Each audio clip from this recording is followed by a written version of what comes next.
ಅದು ಹೊಡೆದಾದ್ಮೇಲೆ ನನಗೆ ಗೊತ್ತಾಗಿದ್ದು ಗುರುಗಳೇ, ನಾನು ಮನೆಗೆ ಬಂದರೆ ನನ್ನ ಹಿಂದೆನೇ ಒಂದು ಕಪ್ಪುಗೆ ದಪ್ಪಕ್ಕೆ ಎತ್ತರಕ್ಕೆ ಒಂದು ಕರಿ ನೆರಳು ಗಂಡಸು ಹಿಂದೆಗಡೆನೇ ಬಂದಂಗಾಯ್ತು. ನಾನು ಕಿಟಕಿನಲ್ಲಿ ಸಾಯಂಕಾಲ 6:30 ಹೊಡೆದಿದ್ದೀನಿ. ನನಗೇನಿಲ್ಲ ದೇವಸ್ಥಾನದಲ್ಲಿ ಅಂತ ನಿಂತ್ಕೊಂಡು ಟಿ ವಿ ನೋಡ್ತಾ ಇದ್ದೆ. ಆವಾಗ ಕಿಟಕಿನಲ್ಲಿ ನನಗೆ ನೆರಳು ಕಾಣಿಸ್ತು. ಅವಾಗ ನನಗೆ ಗೊತ್ತಾಗ್ಬಿಡ್ತು ಗುರುಗಳೇ. ಆಚೆ ಕಸ ಗುಡಿಸ್ತಾ ಇದ್ರು. ಆಯಮ್ಮಗೆ ನನಗೇನು ಕಾಣಿಸ್ತು ಅದೇ ಕಾಣಿಸ್ತಂತೆ. ಅದರ ಆಕಾರ ಕಾಣಿಸಿ ಆಯಮ್ಮ ತಲೆ ತಿರುಗಿ ಬಿದ್ದುಬಿಟ್ಟು ಒಂದು 3 ತಿಂಗಳ ಆಯಮ್ಮಗೆ ಹುಷಾರೇ ತಪ್ಪೋಗ್ಬಿಟ್ಟಿತ್ತು.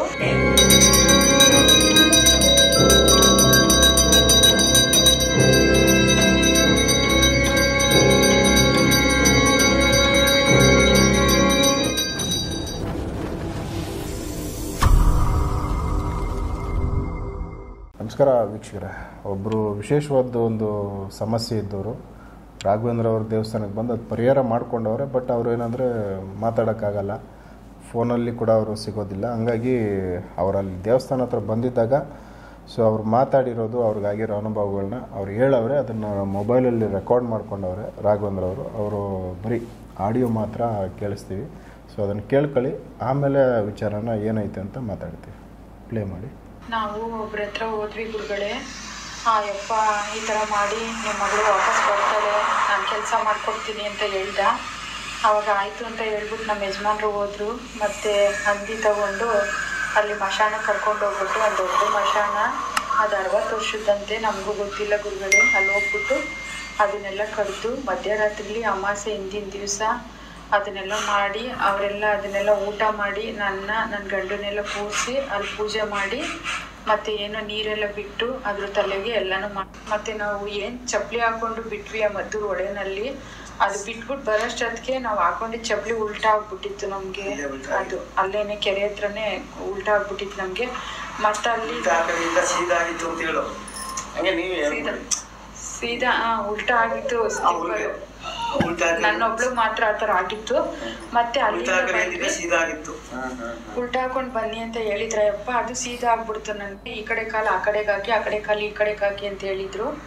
ಅದು ನಾನು ಹಾಕೊಂಡಿದ್ದು ಮತ್ತೆ ಸೀದಾ ಆಗ್ಬಿಟ್ಟಿತ್ತು. ತಿರ್ಗಾ ಮನೆಗೆ ನಾವು ಬಂದ್ವಿ. ಅದೇನೋ ಒಂದು ಕೊಟ್ಟಿದ್ರು ಅವರು, ಅರ್ಶಿನದ ಕೊಂಬಿಂದು ಮಂತ್ರ ಮಾಡಿ ಅದನ್ನ ಹಾಕೊಂಡಿದ್ದೆ. 9 ದಿವಸ ಆದ್ಮೇಲೆ ಇದನ್ನ ತೆಗೆದು ಅರಿಯ ನೀರು ಬಿಟ್ಬಿಡಮ್ಮ, ಆಮೇಲೆ ಏನು ಆಗಲ್ಲ, ಅವ್ರಿಗೆ ಎಫೆಕ್ಟ್ ಆಗುತ್ತೆ, ನಿಮ್ಮ ಮಗಳು ಬಂದ್ಬಿಡ್ತಾಳೆ, ನಿಮ್ಮ ಅಳಿಯ ಹೊಟ್ಟೋಗ್ತಾನೆ ಅಂತ ಹೇಳಿದ್ರು.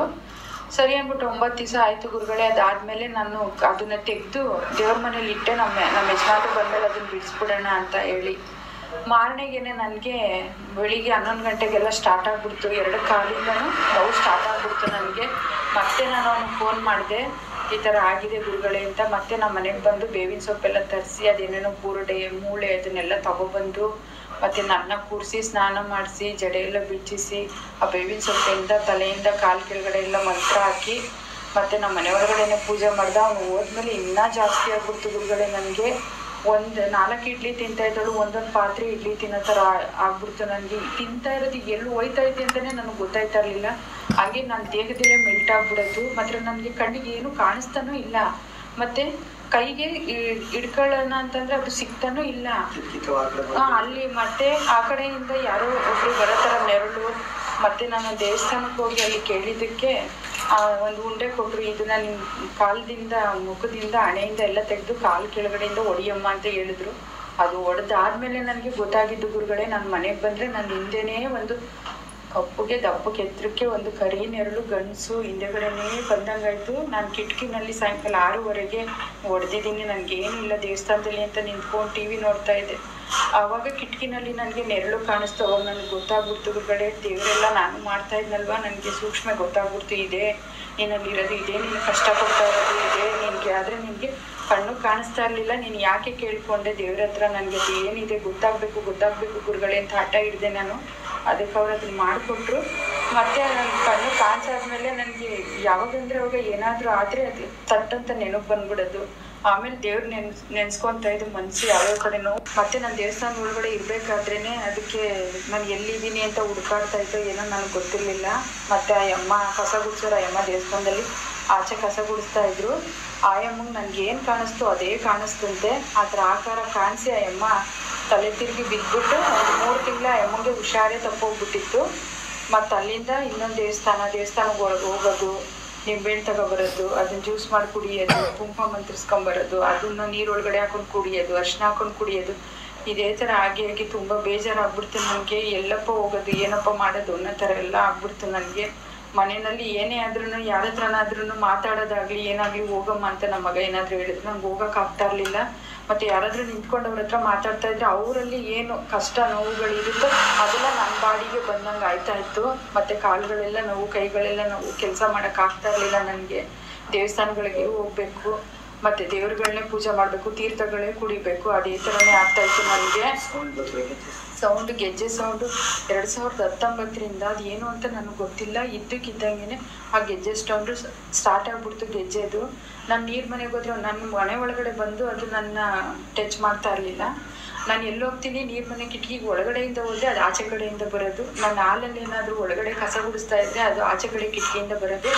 ನಾನು ಅದನ್ನು ಒಳ್ಳೇದಾಗೆ ತಗೊಂಡೆ. ಅದು ದೇವ್ರು ಇರ್ಬೋದೇನೋ, ನಾನು ಎಲ್ಲ ದೇವಸ್ಥಾನಗಳಿಗೂ ಹೋಗ್ತೀನಲ್ಲ, ದೇವ್ರು ಇರ್ಬೋದೇನೋ, ನನ್ನ ಕಾಯ್ತಾ ಇರ್ಬೋದೇನೋ, ನನ್ನ ದೇಹದಲ್ಲಿ ಏನೋ ಇದೆಯಲ್ಲ, ನನ್ನ ಮಗಳು ಇವಳು ಕಷ್ಟ ಕೊಡಬಾರ್ದಲ್ಲ, ಒಂದು ಮಗು ಐತೇನೋ, ಕಾಪಾಡಬೇಕು ಅಂದ್ರೆ ದೇವರೇ ನಾನು ಕಾಯ್ತಾ ಇದ್ದೆ ಅಂತ ಈ ಥರ ಒಳ್ಳೇದಾಗೆ ತಗೋತಾ ಇದ್ದೆ ನಾನು. ಮತ್ತು ನಾನು ಯಾವುದಾದ್ರೂ ದೇವಸ್ಥಾನಕ್ಕೆ ಹೋದ್ರೂ ಬರ್ತಾ ಇತ್ತು ಹಿಂದೆನೇನೆ, ಆದರೆ ಎಲ್ಲೋ ದೂರದಲ್ಲಿ ಕೇಳಿಸ್ದಂಗೆ ಆಗೋದು ನನಗೆ.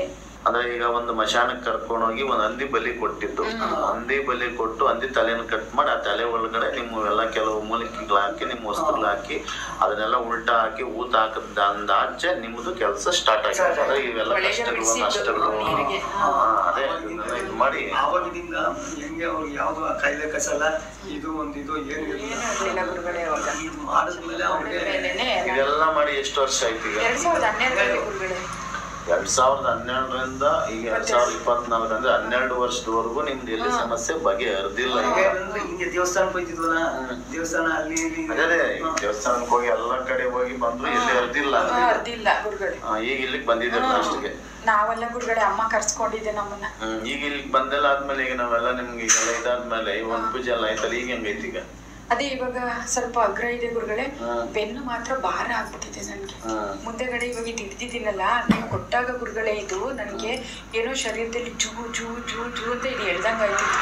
ನಿಂಬೆ ಹೇಳ್ಕೊಂಡು ಆಮೇಲೆ ಎಲ್ಲ ಕೆಳಗಡೆ ಕಾಲ್ಗೆ ಬಂದಂಗಾಯ್ತು ಗುರುಗಳೇ, ಕಾಲು ಜೋಗ್ ಹಿಡ್ದಂಗಾಯ್ತು. ನಾನು ಅಲ್ಲಿ ಹೋದೆ ಅಲ್ವಾ, ಅವಾಗ ನನ್ಗೆ ಸ್ವಲ್ಪ ಉಸಿರಾಡ್ದಂಗಾಯ್ತು, ಆಚೆ ಹೋಗಮ್ಮ ಸ್ವಲ್ಪ ಫ್ರೀ ಆಯ್ತು ಗುರುಗಳೇ ನನ್ಗೆ. ಮತ್ತೆ ದೇಹ ಬಂದು ಚೆನ್ನಾಗಿ ಬರ್ಕಂತ ನಾವು ನೀವೆಲ್ಲ ಹೆಂಗೆ ಜೀರ್ಣ ಮಾಡ್ಕೊಳ್ತೀರ ಆ ಥರ ಬಂತು ನನಗೆ.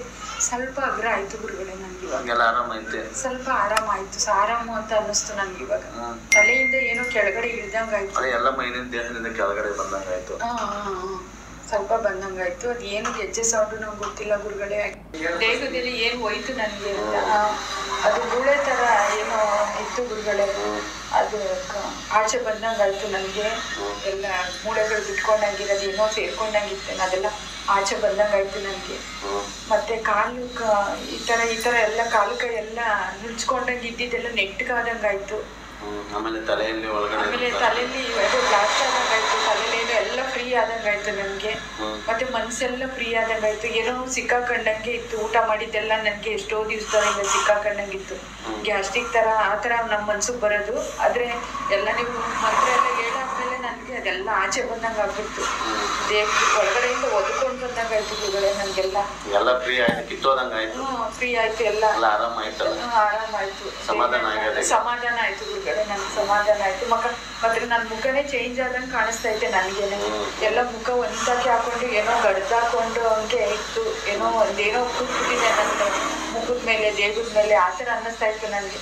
ಮುಖ ಎಲ್ಲ ಫ್ರೀ ಆದಂಗಾಯ್ತು, ನನ್ನ ನಗು ಮುಖ ಏನಿತ್ತು ನನಗೆ ಬಂದಂಗಾಯ್ತು. ಇನ್ನ ನಾನು ಚೆನ್ನಾಗ್ ಆಗ್ತೀನಿ. ಇಲ್ಲ ಈ ಸೌಂಡು ನಾನು ಇಲ್ಲಿ ಬಂದ್ಮೇಲೆ ಸೌಂಡ್ ಇಲ್ಲ, ಅದು ಇನ್ಮೇಲೆ ನನಗಿದೆ ನಗು. ನಾನು ಯಾರ ಹತ್ರ ಮಾತಾಡ್ಬೇಕಾದ್ರೆ ನಗು ಮುಖ ಇರ್ತೈತಿ, ಹಿಂಗೆ ನಗು ಮುಖ ಇರುತ್ತೇನೋ, ನನಗೆಲ್ಲ ಫ್ರೀ ಆಯ್ತು. ಅದೇ ಕಳೆವು ನನಗೆ ಬರ್ತಿದೆ ನನ್ನ ಶರೀರಕ್ಕೆ, ನನ್ನ ಮುಖಕ್ಕೆ ಅನ್ನಿಸ್ತೈತೆ, ನನ್ನ ಮನ್ಸಿಗೆ ಗುರುಗಳೇ. ನನ್ನ ಮನ್ಸೇ ಖುಷಿ ಪಡ್ತೈತೆ ಗುರುಗಳೇ. ಈಗ ಬಂದಾಗ ಈ ಮನ್ಸು ನನ್ಗೆ ಇರ್ಲಿಲ್ಲ ಬರ್ಬೇಕಾದ್ರೆ, ಇವಾಗ ನನ್ನ ಮನ್ಸು ಮತ್ತೆ ನನ್ನ ಮನೆ ದೇವ್ರು ನನ್ನ ಕಣ್ಮುಂದೆ ಬಂದಂಗ ಆಯ್ತು ಗುರುಗಳೇ. ನೆಮ್ಮದಿ ಮನ್ಸಿಗೆ ನೆಮ್ಮದಿ ಆಯ್ತು. ನನ್ನ ಮನೆ ದೇವ್ರೆ ನನ್ನ ಕಣ್ಣು ಕಾಣಿಸ್ದಂಗೆ, ಮತ್ತೆ ಅಮ್ಮ ನನ್ಗೆ ಹಂಗೆ ಕಣ್ಣು ಕಾಣಿಸ್ದಂಗೆ ಆ ತರ ಆಯ್ತು ಗುರುಗಳೇ. ನನಗೆ ಕಾಣಿಸ್ತು ನನಗೆ. ಯಾವಾಗ ನನ್ನ ಮನಸ್ಸಿಂದ ನೀವು ಹೇಳ್ಕೊಟ್ಟೆ ಹೃದಯದಿಂದ ನನ್ನ ಅಮ್ಮನ ಬೇಡದೆ ಹೀಗೆ ನೋಡಿದೆ, ಅಮ್ಮ ಹಂಗೆ ನನಗೆ ಕಣ್ಮುಂದೆ ಬಂದಂಗಾಯ್ತು, ಅಮ್ಮ ಹಂಗೆ ಕಾಣಿಸ್ದಂಗೆ ಎಲ್ಲ ಕ್ಲಿಯರ್ ಆಯ್ತು. ಸೊ ಇದೊಂದು ಕೇಸು ಅವ್ರ ಹತ್ರ ಬಂದಿತ್ತು. ಅವ್ರು ಅದನ್ನು ಅಲ್ಲೇ ಚೆಕ್ ಮಾಡಿದ್ದಾರೆ. ಮೊದಲು ಮಾತಾಡಿದ್ದು ಕೇಳಿಸಿದ್ವಿ, ಆಮೇಲೆ ಪರಿಹಾರ ಆದಮೇಲೆ ಮತ್ತೇನೂ ಮಾತಾಡಿಸಿದ್ದಾರೆ. ಆವಾಗಲೂ ಬರೀ ಆಡಿಯೋ ರೆಕಾರ್ಡ್ ಮಾಡ್ಕೊಂಡಿರೋದು. ಮೊದಲೇನು ಸಮಸ್ಯೆ ಹೇಳಿದ್ರು, ಈಗ ಆ ಸಮಸ್ಯೆಗಳಿಂದ ಹೊರಗಡೆ ಬಂದಿರೋ ಥರ ಹೊರಗಡೆ ಫೈನಲ್ ಖುಷಿಯಿಂದ ಸಂತೋಷವಾಗಿ ಮುಖ ಕಳೆ ಬರನೇ ಬದಲಾಯಿತು ಅಂತೇಳಿ ಮೇಡಮ್ ಅವ್ರು ಮಾತಾಡೋರೆ. ಸೊ ಇದೊಂದು ವಿಚಾರ ಕೆಲವ್ರನ್ನ ತೋರ್ಸೋಕ್ಕಾಗಲ್ಲ, ಹಾಗಾಗಿ ಅವರು ಮಾತುಗಳನ್ನ ನಿಮ್ಮ ಮುಂದೆ ಕೇಳಿಸಿದ್ದೀವಿ.